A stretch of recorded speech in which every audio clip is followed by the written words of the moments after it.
Ternyata kucingmu juga bermimpi loh. Kucing biasanya bermimpi tentang gambar yang mereka lihat setiap hari.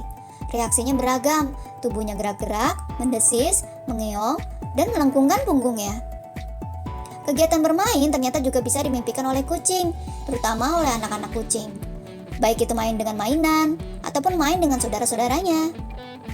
Kucing juga bisa memimpikan makanan lezat, atau makanan yang dia suka. Kucing juga bermimpi tentang pemiliknya, terutama saat bermain atau saat diusap.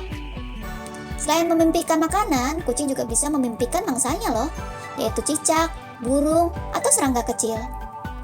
Para peneliti memprediksi bahwa kucing bisa memimpikan tikus besar, hewan besar, atau berkelahi dengan kucing lain di mimpi buruknya.